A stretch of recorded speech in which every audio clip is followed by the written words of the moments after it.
Hello guys, I am Priyanka Sudha Singh and welcome you all to my channel.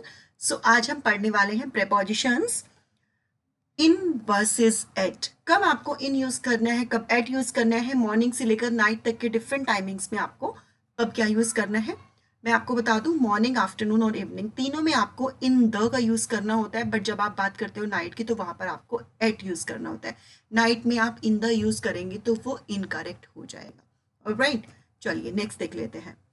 इन और eight का, इन और eight versus two.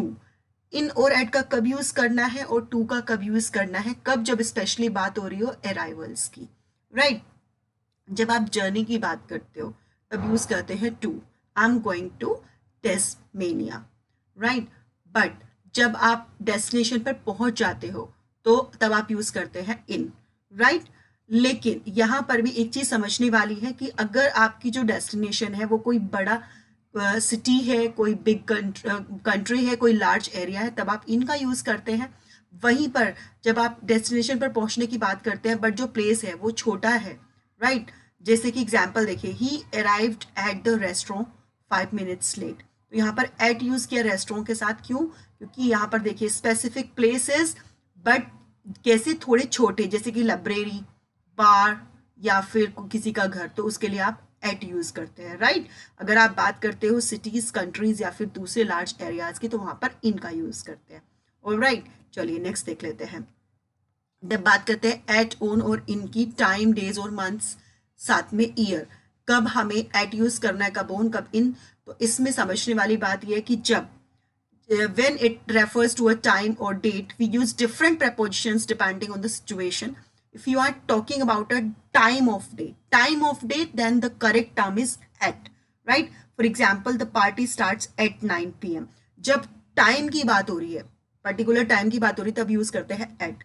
Right, जब specific date की बात हो रही होती है, स्पेसिफिक डे की बात हो रही है, तब आप यूज करते हैं on. On Saturday, on Monday, on Tuesday. All right, चलिए नेक्स्ट देख लेते हैं। Of versus have.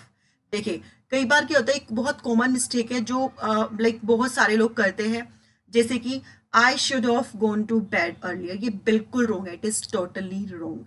ऐसे में आपको ऑफ का यूज नहीं करना होता, बल्कि वहां पर यूज करना होता है हैव का। I should have gone to bed earlier. Alright, चलिए नेक्स्ट देख लेते हैं। For versus since. इसमें बहुत सिंपल सा है, बहुत बार जब आप करते हो पास्ट परफेक्ट कॉन्टिन्यूस टेंस, वहां भी आपको यूज करना होता है इसका। प्रेजेंट परफेक्ट कॉन्टिन्यूस में भी यूज करना होता है। राइट, तो यहाँ पर इसको आज थोड़ा सा आपको ऐसे समझना है कि जब आप बात करते हो एक कैसे टाइम की, when talking about how long something has been happening, कितनी देर तक कोई काम चला, but you are not sure about the timing. आपको घंटे पता है कि 6 घंटे चला, 10 घंटे चला, बट वो 6 घंटे मॉर्निंग के थे, इवनिंग के थे, कब के थे, उसके लिए आप श्योर नहीं है, तब आप फोर का यूज करते हैं।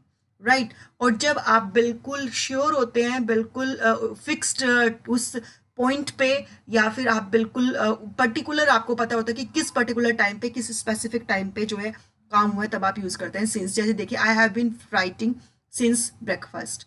तो यहाँ पर क्या है, वो उसको पता है कि बिल्कुल, मतलब एक पर्टिकुलर उसको टाइम पता है कि ब्रेकफास्ट से वो लिख रहा है। राइट, 6 घंटे, अब अगर यहाँ पर होता आई हैव बीन राइटिंग, तो 4 आवर्स 9 आवर्स, मैं 9 घंटे से लिख रहा हूँ। कौन से 9 घंटे, उसका यहाँ पर पर्टिकुलर, इसका मतलब है कि पर्टिकुलरली 9 घंटे नहीं बताया, वो मॉर्निंग के थे, नाइट के थे या नून के थे। ठीक है, और यहाँ पर सिंस ब्रेकफास्ट मतलब वो बिल्कुल श्योर है कि वो ब्रेकफास्ट के टाइम से लिख रहा था।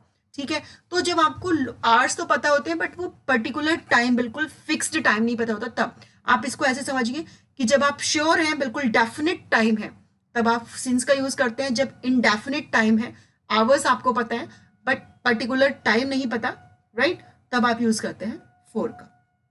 आई होप आपको समझ में आ गया होगा। नेक्स्ट देख लेते हैं। Talking about and discussing. इसमें बहुत ज्यादा कुछ समझने जैसा नहीं है। टॉकिंग के साथ हमेशा आप अबाउट का यूज करते हैं, बट डिस्कसिंग के साथ कभी भी आपको अबाउट का यूज नहीं करना है, ये रॉन्ग हो जाता है।